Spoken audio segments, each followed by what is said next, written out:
Boy stuff. Priests, 40-year-olds, sexual awakenings. Oh my, we've covered so much ground already. If it isn't already clear to you, men have always been a source of confusion for me. It will not shock you to learn that I grew up mostly surrounded by women. I had 3 sisters and a mother who were usually stuck with me while my dad and my brother were doing boy stuff. My dad always said that I was too little to go with them on these manly outings, usually fishing trips or baseball games or runs to the sporting goods store. The problem was that, eventually, after years of being the little kid, I wasn't so little anymore. But now I had 0 interest in spending time with my dad. I'm not sure if my dad excluded me because he knew subconsciously that I was gay, but I have to be honest, I didn't care. I always preferred hanging out with the girls. I didn't want to go fishing. I wanted to go to the mall. I didn't care about baseball games. I cared about seeing Overboard starring Goldie Hawn and Kurt Russell. My dad and I were just continuing the tradition of straight fathers keeping a safe distance from their gay sons. We certainly didn't invent the dynamic, we just embraced it. The only downside it had was that I was inherently uncomfortable around other boys. I didn't speak their language. I would get nervous that they might ask me to catch or kick a sports ball or ask me a question about a WWF wrestler that I had never heard of. I avoided most other little boys my age for fear of being found out, like I was some kind of gender fraud. But then in the 1st grade, I met Joe. He was in my class and pretty quiet. I'm not sure how our first interaction went down, but I'm sure it was when we were both hiding from the other boys aggressively playing Red Rover on our concrete playground. All of a sudden, Joe was making me laugh. Then I was making him laugh. And from that day on, it was Andy and Joe all the time. Obviously, in the 1st grade, we were not aware of, nor could we have verbalized exactly what made us different from other boys. But there was just an unspoken understanding that we were going to do our own thing. Joe introduced me to the magic and wonder of a special lady named Cher. There were lip-sync contests in his basement to Gypsies, Tramps, and Thieves and Dark Lady. This is why stereotypes exist, because sometimes they are true. We also saw movies together at the local dollar movie theater. I remember watching Joe versus the Volcano with him, and then fighting about who got to be Meg Ryan when we reenacted it afterward. We also memorized the entire Judy Tenuta comedy album and would take turns reciting it. In short, Joe and I just got each other. For several years. Then puberty kicked in, and feelings got complicated. Gay started being a thing that we knew about. Fag was a name that we would often be called while together or apart. We realized that we were different from the other boys, and our differentness, while together, made us look even more that way. So we broke up, more or less. I guess that was the first breakup I went through. We went to different high schools and just cut it off. It seems odd now. There wasn't a fight or a conversation. We just stopped speaking to each other after years of speaking daily. Days of silence became weeks, weeks became months, and then too much time had passed. It would have felt too weird to call him. I still regret not calling him. As I got ready for high school, I figured that I was going to have to change the way I made friends with other guys. I quickly realized that knowing all the words to Half-Breed or being able to list the entire original cast of Into the Woods was not a bonus. Even though in my mind I wasn't calling myself gay, I was aware that other people most definitely might call me gay out loud. I needed a new strategy. Fortunately, my brother Dan was a senior when I was a freshman and provided me with a strong buffer at first. He had a group of rowdy friends who all worked out in the gym after school. Since he was my ride home, I had to work out after school too. It terrified me on 2 levels. 1, being surrounded by sweaty guys working out might mean I would have to talk to them about guy stuff. 2, being surrounded by sweaty guys working out might mean I would get a boner. Luckily, in that gym, conversations were kept to a minimum, and I was able to keep my eyes down and my mind on lifting weights. I was strong, so I could keep up with the other guys, which impressed them, and I wanted that approval, especially from my brother. I was grateful to Dan for giving me what seemed at the time like a necessary safety net. I became Little Rannells to my brother's Rannells. It was the closest we had ever been. If the gym was where I started to get other guys to accept me, it was the school dances where I sealed the deal. I was a good dancer by mid-90s standards, meaning I could grind. I watched Eric Nies religiously, and I still have a soft spot in my heart for the song Pony by Genuine. That's when I started to get a reputation for being a ladies' man. It made me uncomfortable because it was a lie, but it also made things easier for me at school. I don't know why my classmates thought I was having sex with these girls, but somehow that became the rumor. I could tell it pleased my brother. I'm sure he was nervous for me walking into that testosterone-fueled zoo that was our high school, but now his little brother had the reputation of being a real slut. Lucky him and me. The next year at my school, my first without the protection and guidance of my brother, I started to find my own way. There were other guys who were similar to me, not gay necessarily, but who had already decided that the world was much larger than Creighton Prep. I started hanging out with these guys and began to feel more comfortable at school and with myself. These guys thought I was smart and funny, and they didn't care whether or not I was fingering a girl from Mary in high school after homecoming.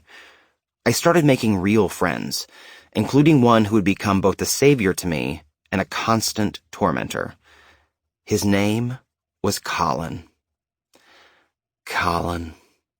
To this day, the first name I associate with the word handsome.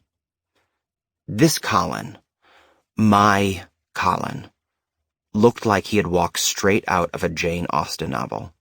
He was tall with kind eyes, dark curly hair, and a jaw that could cut glass. He floated above everyone at that school, not like he thought he was better than everyone, but like he was so confident that nothing fazed him at all. He was always cheerful, easygoing, warm. He never had teen acne or bad hair. He was just perfect. I had long admired him from afar, but never had the balls to actually speak to him. Even though these were my years as Omaha's top teen model, I regularly felt like Sloth from the Goonies if I was anywhere near Colin. Striking up a conversation with him seemed impossible, but one day, he approached me. He had seen my picture in the Omaha World Herald Living section, promoting a local dinner theater production of West Side Story. He said he thought that it was cool that I was doing that, meaning that I was cool. Cool, Daddy-O. I practically did a high kick. Was this a dream? Was I dying? Amazingly, I kept my composure and managed to have a full conversation with Colin. I don't remember the details because I was too busy marveling at the fact that he didn't have pores and his teeth were perfect. His father was an orthodontist, but I was certain he had been born with those perfect teeth. Eventually, Colin's handsomeness, while still impressive, didn't hold the same power over me. I was able to talk to him like a human, ask questions, not lose consciousness when he was near. We both liked Jack Kerouac. We both wanted to move far away from Omaha. We both wanted to explore the world.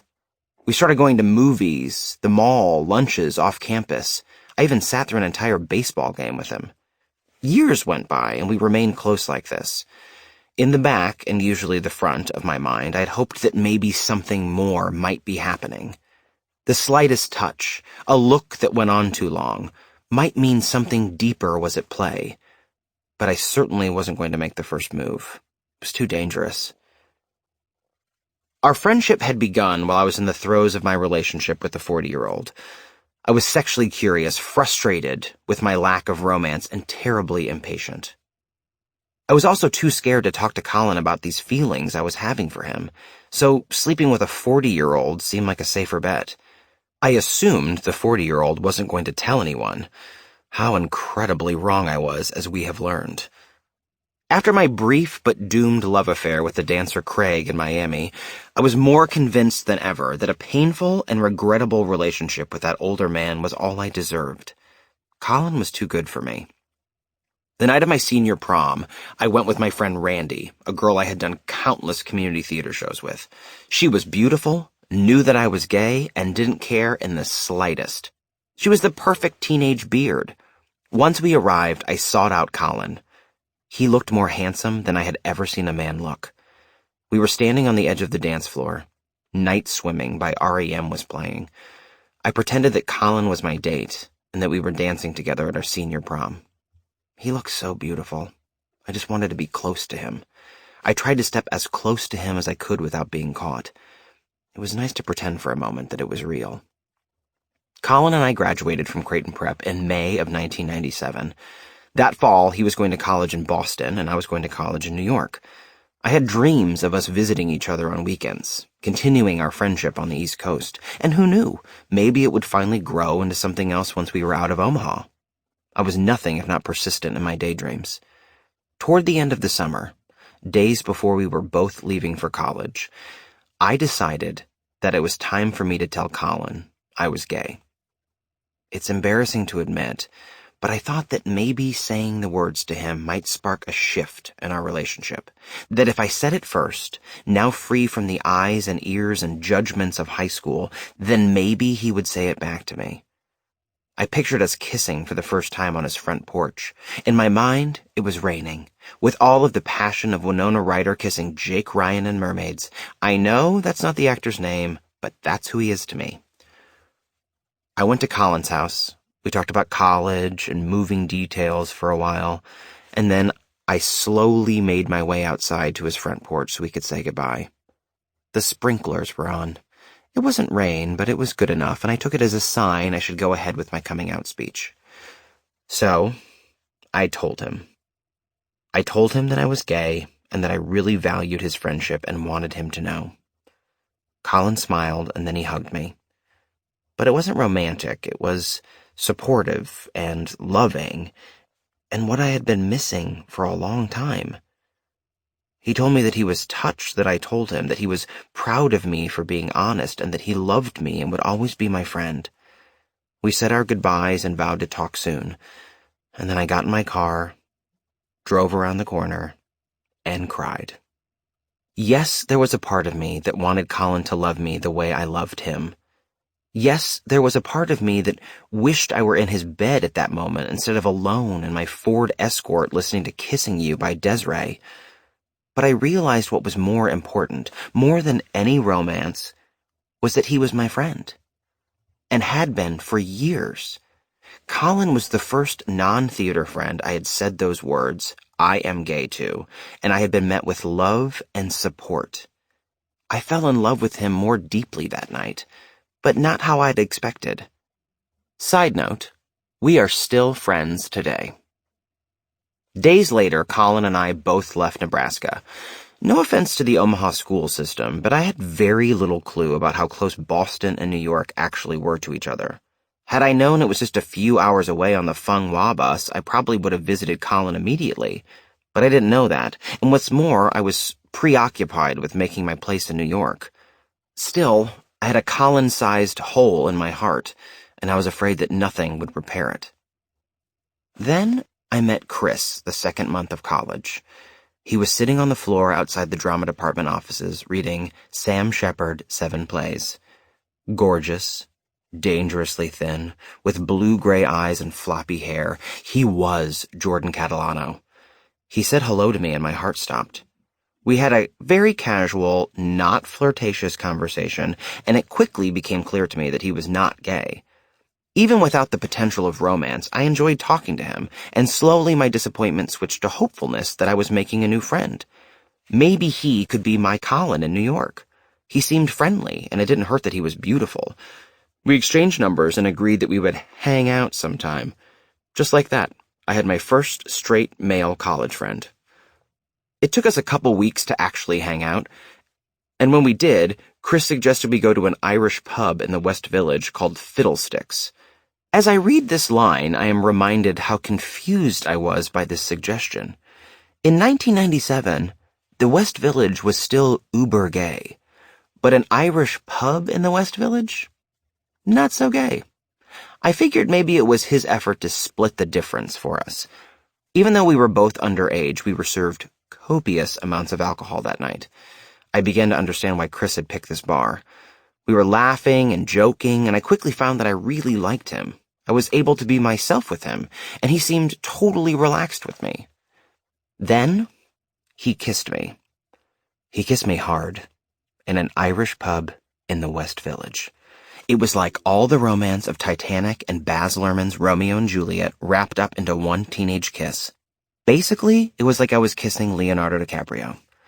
The kissing quickly grew too explicit for our surroundings, and Chris invited me to his apartment. I forgot to mention that he lived in an apartment, not a dorm. Big difference. I said yes, probably too quickly, and before I knew it, I was having sex with my new, I assumed he was straight, friend. We started dating. Like cute 19-year-old dating. Cheap dinners, discount theater tickets, free outdoor concerts. We were having lots of enthusiastic sex all over the place. My dorm, his apartment, backstage at the theater in our college, one time in the teacher's lounge after hours. In short, I was being a reckless teen, and it felt great. And right under the wire, at 19, I was cutting it close. While there were times that I missed having a boyfriend in Chris, I convinced myself that it was better to have a boyfriend. And after all, isn't that what I'd learned from my friendship with Colin? Recent history had shown me you can't have a friend and a lover. You get one or the other. That was apparently how relationships work. Alas, my teenage love affair with Chris only lasted as long as the school year. As it turns out, Chris wasn't really gay, or at least not gay enough. After we split, he started dating girls, and the last time I checked, thanks Facebook, he was married to a woman. He was a bit of a liberal arts college unicorn in those days before we talked about sexual fluidity. The straight man willing to give homosexuality a try, at least for a semester. Still, I was happy to explore with Chris, and I hope he got as much out of it as I did. I loved him with my whole 19-year-old heart. I still have fond memories of making out with him to Sarah McLachlan's Fumbling Towards Ecstasy, and I have to fight an erection anytime I hear Hold On. I was feeling as confused as ever about my relationships with men. With Colin, I had the friendship, but not the sex. With Chris, I had the sex, but no longer the friendship. Exhausted by trying to figure these boys out, I decided a better use of my time would be to focus on why I came here in the first place. I would make New York City my boyfriend instead. One night, some of my fellow Marymount classmates thought it would be fun to try and crash the MTV Music Awards after party. How they knew where it was, I have no clue, but I tagged along. Of course, no one was going to let us into that party, so we ended up just standing in line hoping to see famous people. Then an older man, probably well into his 60s, got out of a car and was being ushered into the party. He saw me in line and smiled. I smiled back. He whispered something to the doorman, and the doorman walked over to me and said, "How many are in your group?" I panicked. 4? I replied, even though I was with about 9 people. "Grab your friends," the doorman said. I turned around and said to no one in particular, "Let's go." I figured they could sort out who was coming in with me, Lord of the Flies style. The doorman let us in, and I was shocked and thrilled. How was this possible? Who was that man? He was waiting for me inside the party. He introduced himself and explained that he was a music producer. He asked if I was a singer. I told him I was studying acting and I had just moved from Nebraska. His face lit up as if I had said, "I'm a dumb hick with no moral boundaries." He gave me his business card and told me to call him in the morning. "Have fun with your friends tonight." He shook my hand, and that was it. He seemed professional and straightforward. I called him the next day and we chatted on the phone. I thanked him for getting me into the party. He asked me about classes and how I liked New York. It was, once again, a pretty uneventful conversation. He said, "I get invited to a lot of fun events. Maybe you would want to join me sometime?" "That sounds great," I said. He told me he would be in touch. He called about a week later to invite me to a party. There was a dinner beforehand and a whole group of people would be there. A group sounded safe to me. "Wear a suit," was his only suggestion. I was naive, but not totally stupid. I knew there was a big chance that he wanted something else from me, but I also thought that I was smarter than that I could handle it if he tried to make a move. I felt the adventure was worth the risk. I met the man and his friends at a restaurant on the Upper East Side. Everyone was very nice and made me feel welcome. They never made me feel like a dumb kid or like someone to be looked down on. We went to the party, I had a good time, and then I went home. Nothing shady. This continued for months. He would invite me to a party with his friends, I would go, and nothing would happen. He was nice and seemed interested in me. He gave me little pieces of advice about the business or meeting people. We were never alone, and I never felt like he put me in an awkward position. My friends were always a little skeptical when I would meet him, but I was too clueless to care. It's like a work thing, I would explain to them. Just be careful, they warned. I refused to accept that there was anything to be careful about. This wasn't a gross old man. He likes me for me. I'm making better choices. One day he called and asked me to dinner. I want to take you to Shun Li, he said. Have you ever had shark fin soup? The thought of it sounded disgusting, but I cheerfully agreed to go. I walked into Shun Li, which was the fanciest restaurant I had ever stepped foot in, expecting a group. There was no group this time. It was just the two of us. I was immediately uneasy. Something felt different. I was correct. Something was different. He said to me that night, "Do you like going to these parties with me? Do you like meeting my friends?" "Of course," I said, already scared of where this conversation was going. "That's good to hear. I like you coming with me, Andrew. Do you think you could show me how much you like spending time with me and my friends?" I felt so stupid for thinking I was smart, that I had figured him out. Of course this is what he wanted. Why would he have taken an interest in me? I was nobody. I had nothing to add, nothing to offer. Well, nothing to offer except what he had wanted all along. "I don't think I can do that," I said. He stared at me for a long time, and then he said, "I'm sorry to hear that." We finished our dinner. The shark fin soup was as disgusting as it sounds, and he asked for the check. We stepped outside where he had a car waiting for him. "Are you sure about this?" he asked. I paused for longer than I needed to. I guess I didn't want to hurt his feelings. That seems so silly now. He was the one who had hurt mine. "Yes, I'm sure." With that, he shook my hand and said, "Good luck, Andrew." That was the last time I heard from him or saw him. Lesson learned. If it walks like a duck and talks like a duck, and the duck is an older rich guy, he's gonna try and fuck you eventually. I'm nearly 20 years old, I thought. Shouldn't I have everything figured out by now? I thought that being a man who dated men would give me some sort of extra insight as to how all of this should work. But instead, it was proving to be just as complicated as when Harry Met Sally made straight relationships seem. And I thought my new gay insight had mentally and emotionally taught me how to protect myself from dirty old men. But here I was feeling like Tootie in Facts of Life when she tried to be a model for that one episode. But wait, why did I think that being a gay man would help me relate to other men? I was having a Bobby and company moment.